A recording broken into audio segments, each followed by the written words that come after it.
So that's all the old carpet from the guest suite thrown down the back stairs. I was expecting Jane down there to help carry it outside. Perhaps she got trapped underneath. We'd realised that the chateau was bursting with rubbish, so it was time to load up and take it to the recycling centre, or déchetterie as we call it here in France. Jane was meant to be helping me take everything outside, but she was nowhere to be seen. Frustrating because one of those rolls of carpet was very heavy. With a spell of dry, sunny weather ahead of us, Jane wanted to get a bit of gardening done and so strapped me to the strimmer and set me going. It was time to tackle the pampas before it started growing again. Pampas grass. It has its place, but its place is not here in front of the chateau, or in a herbaceous border, or in a formal garden, or on a lawn, or surrounded by deciduous trees in a pastoral landscape.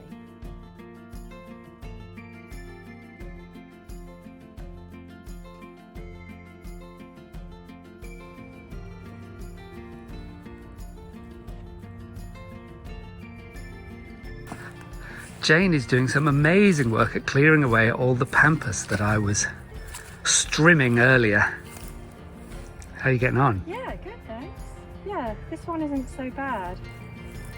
It's, well, I've done most of the debris.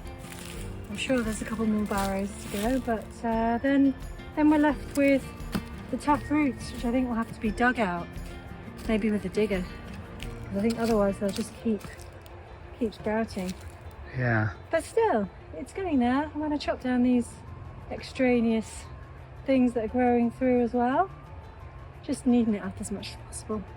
Yeah. I reckon I'll be able to, with the brush cutting tool, I should be able to cut that to the ground. Right. But I don't imagine that'll completely kill it. No, I think they're terribly tough. Very resilient. And even if it was dead, the root ball might not rot down very quickly. Yeah, and we want it to be reseeded as grass, don't we? So I think some form of diggery will be needed, but yeah, as long as it's not continuing to grow for now, that's the main thing. Tidy it up.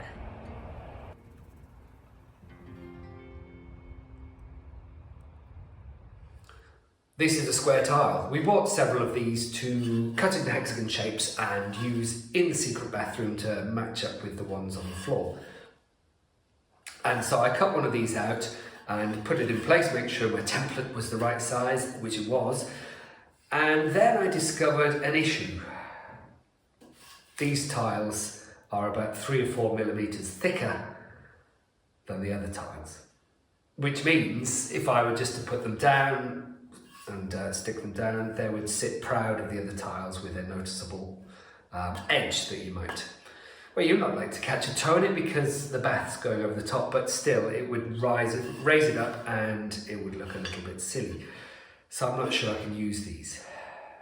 There is hope, because I then went and managed to find 11 of these over in the barn. And these are the same tiles that I used to do the first round of repairs in the secret bathroom when I was cutting these out into hexagon shape. So I've got another 11 of these to do, to use. However, 11 is not going to be enough. I think I'm going to need another 10 on top of the 11 that I've found, provided I don't break any of these.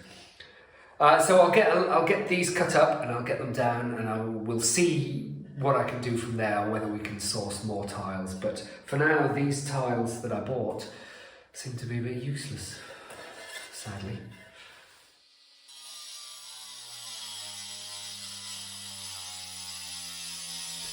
As ever, it was the best of times, it was the worst of times, and oh, I haven't charged my battery. That's better. It was the best of times, it was the worst of times. New year, new start, new you. That's how I felt, and I was motivated to really make some good progress with the secret bathroom in the guest suite. I wanted to get all of the dusty work done in one go, because it can be an absolute pain to wash it out of my lovely hair. Currently, I put Well, whatever I was trying to say here shall remain a mystery and will never be unmasked. I'm sure it was a very thought-provoking and intelligent pearl of wisdom. The guy was this tall and caught a fish this big. If I gave you a coconut, I'd have to give everyone a coconut.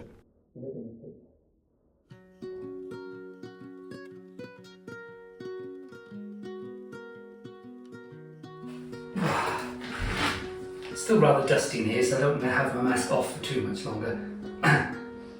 But restoring old buildings always comes with problems, and some of the problems you can see when you first arrive, and some of the problems you can't see. This one, the latest one, is one I couldn't see. And that's that we knew there, under the bath, which used to be along here, there had been a water leak that had gone through and I think helped to damage the back stairs, which are below me effectively. But what we didn't know, because this has been self-leveled at some point, is a lot of the floor down here is completely rotten. Like the back stairs were rotten, it's not wood anymore, it's just dusty, spongy rubbish. So this is a gift and the silver linings here. It's a gift and it's a problem. Obviously, I'm going to have to cut back and restore the really damaged subfloor because there's a bath going here. We need the floor to be pretty sturdy. So I'm going to have to cut some of this back and take this self-leveling compound, which is about 10 mil thick or something like that. So when I've taken that back, rather than put self-leveling back down, I'll probably put a thin layer of ply down that is slightly thinner than the subfloor, in which case the tiles I've got which are too thick, I should then be able to use those as well as the other ones to come up to the right level. So it's an absolute pain in the arse, but it's a blessing in disguise.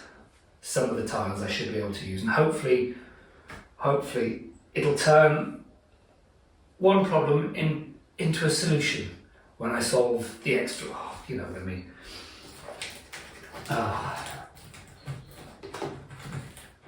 I'll show you.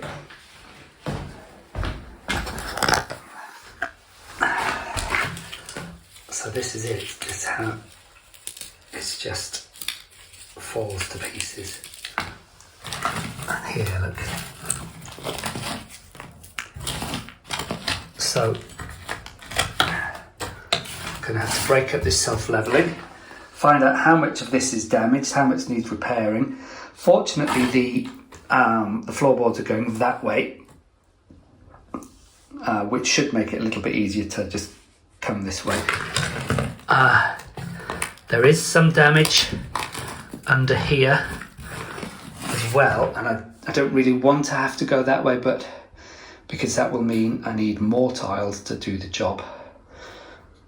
But a solid repair is more important than saving a couple of tiles. So I'll see how it goes when I start ripping these ones up.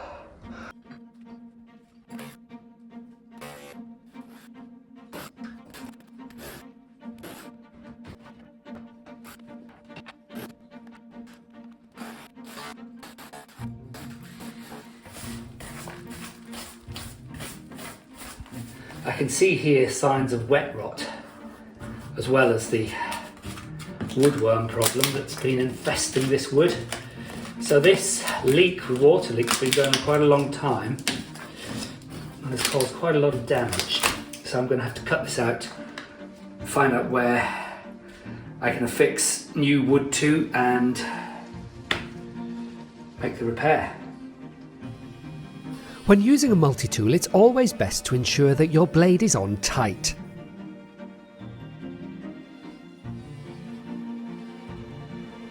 The floorboards were already mostly dust from the woodworm. I wanted to cut back to the next joist and assess the damage there.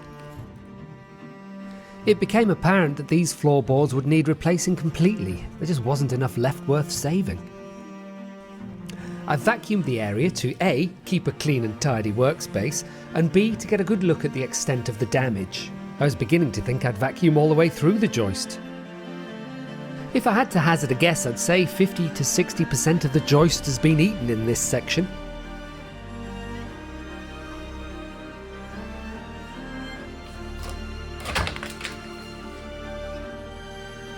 The rubble was starting to pile up, so it was time for a clear up. By now I was feeling relatively positive about the repairs. Yes, the woodworm damage was quite extensive in places, but it was just a bit of joist supporting and a few boards to be replaced. Nothing I hadn't done before. Hello there. Hello. How did you get on? Oh, well, it's a bit of a mess. It's a big hole in the floor. So I'm going to have a tidy up so I can get in better without kneeling on pebbles and things and sharp stones. And then I've got a few more boards to take up, so I've got a nice sort of square or rectangle shape that I can replace, and I'll take it from there, see how we get on, really. Uh-oh. Okay, but it's good that you've uncovered it, I suppose. Yes, yeah, better to do it now than have a guest fall through the ceiling whilst in the bath. That's very true. Shame to miss the lovely weather though, but That's okay, I've been enjoying it for you. yeah, you enjoy it for me. Yes, I I can will. enjoy the weather vicariously through you. Yes, absolutely. Well, it's been a day of jobs not going quite according to plan. Whilst I am trying to find a silver lining in this cloud of misery that is this bathroom, it just keeps getting worse. So, the plan so far is I've cut this amount of floorboardage out.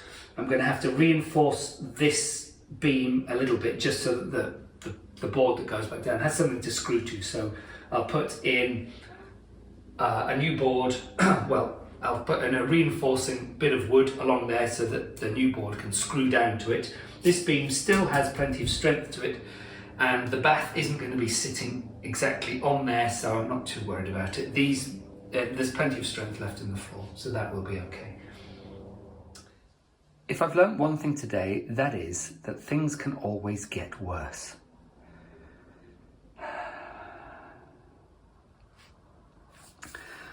I was pulling out nails from that were sticking out here, and suddenly a huge chunk of ceiling fell off. And so look, I can see the ground all the way through here, all the way along. All the plaster has fallen off the lath.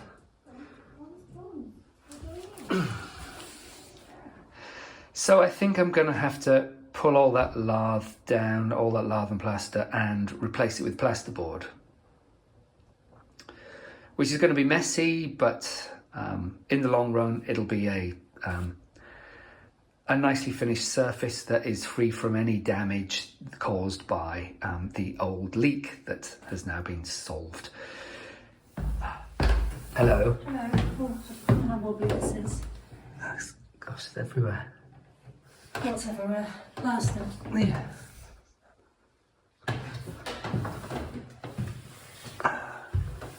So that's what's fallen down.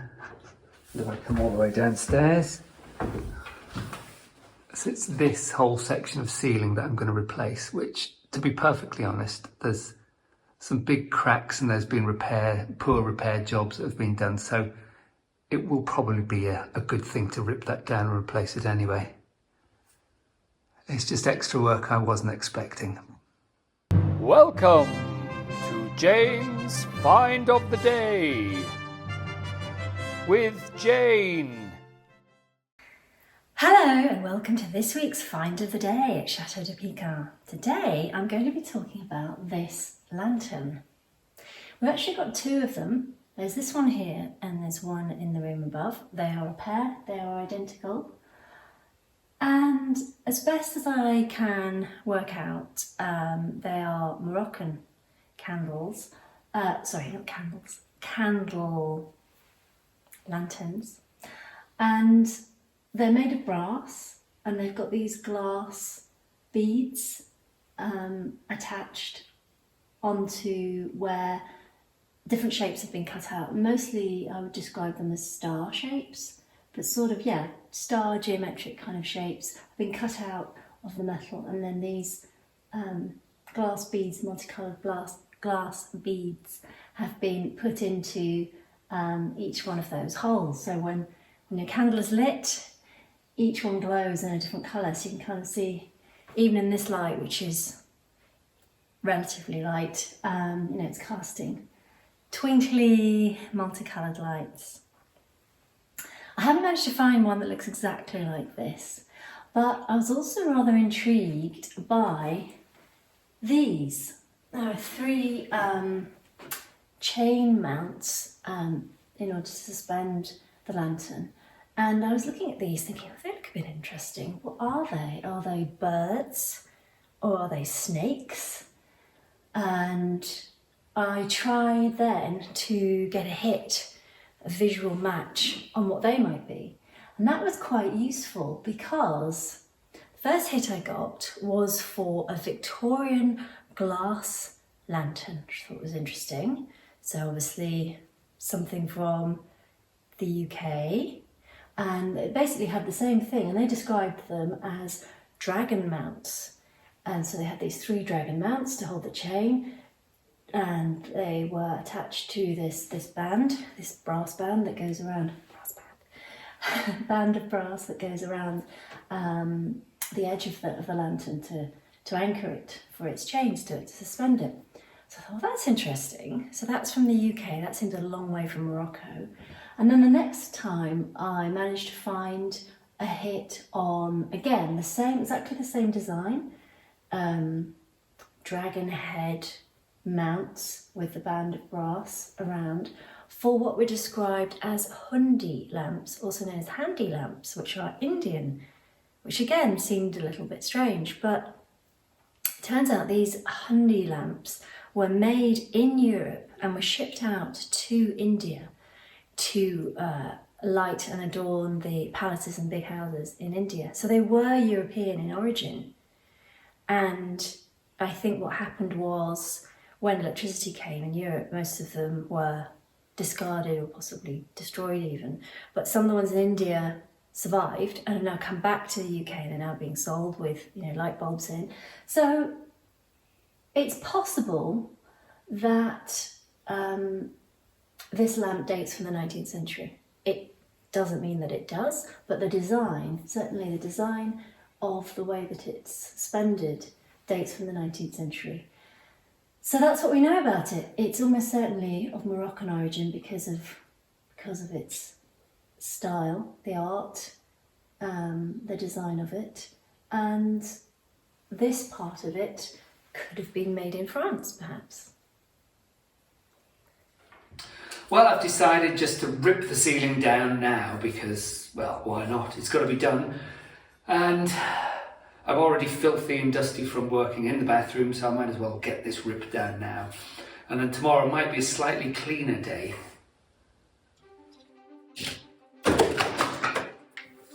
Don't damage the banister.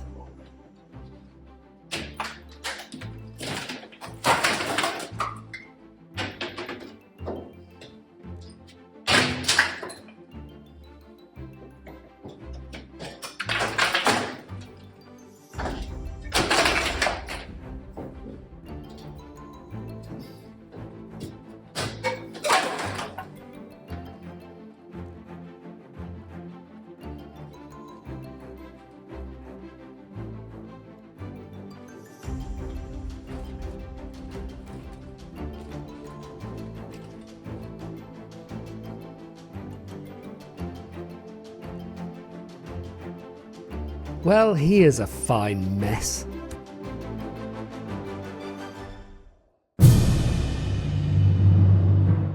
The moment that perhaps none of you have been waiting for. So what might it be worth? Well, I think it's worth upwards of €200. The ones that I've seen that look similar to this and may not be as nice as this, I'm not sure. seem to be in that kind of range, at least 200, possibly 400 or something like that. And we've got a pair of them. So I imagine a pair of them would be worth 500, I would have thought, if not more. So that's quite a wonderful find. Looking back towards the chateau, there's a real huge blot on the landscape, which is another one of the trees, which we think might have been hazel. There were several, and we took down 2 before, but this one was looking the most unappealing prospect because of all the brambles. So I'm going to go in and start tackling the brambles.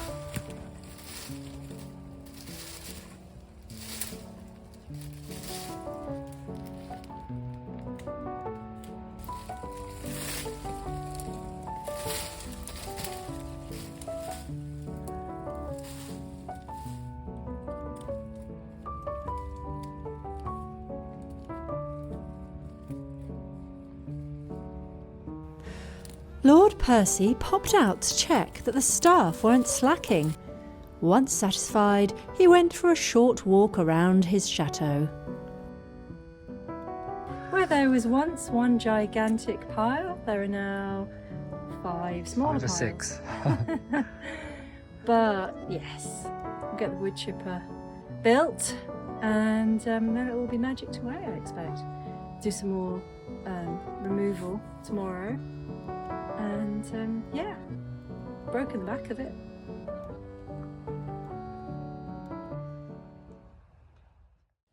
Yesterday I ripped down the old ceiling, and it's mostly cleared up now, but with a slight shortage of rubble sacks.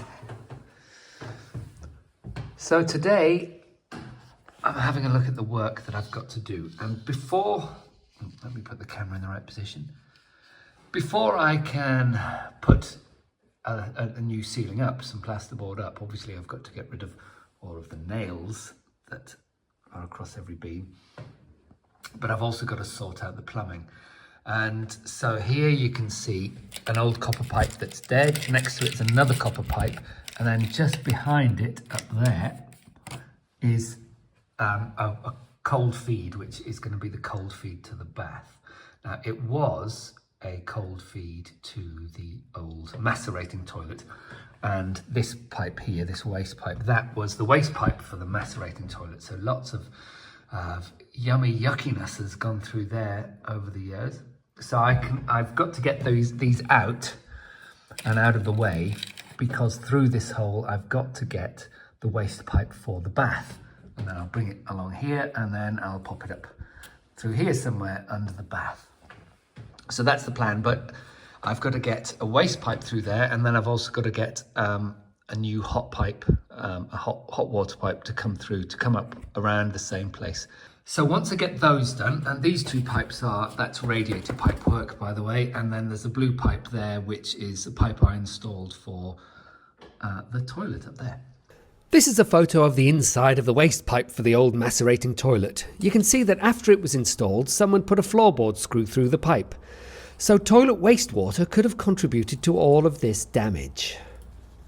I've now done all of the pipe work that needs to be done under the floor. I've got a new waste pipe here that's going up there for the bath by the radiator pipes, and then I've added a hot water pipe that's coming along here, where previously there was the old waste pipe.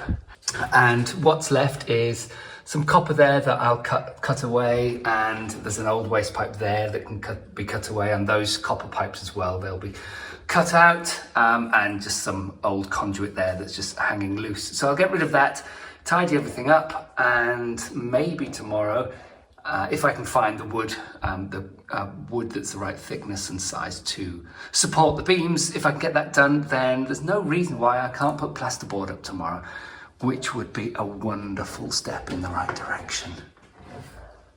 That was some solid wishful thinking there on my part. This would be my last working day of the week. The next day began the first of about 4 days of misery, with the worst cold virus of my adult life. I must have created and expelled my own body weight in snot. Whilst there was still life left in me, I managed to remove all of the old lathe nails, all of the old pipework, and with Jane's help, I fixed supports to both damaged joists.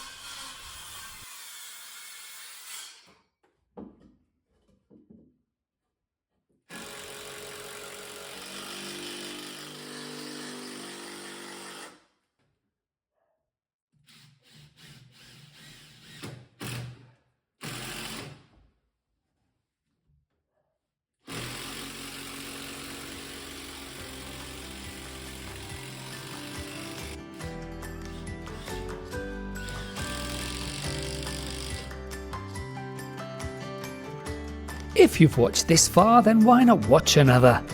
And don't forget to like and subscribe. That is, if you liked it. Thank you for watching.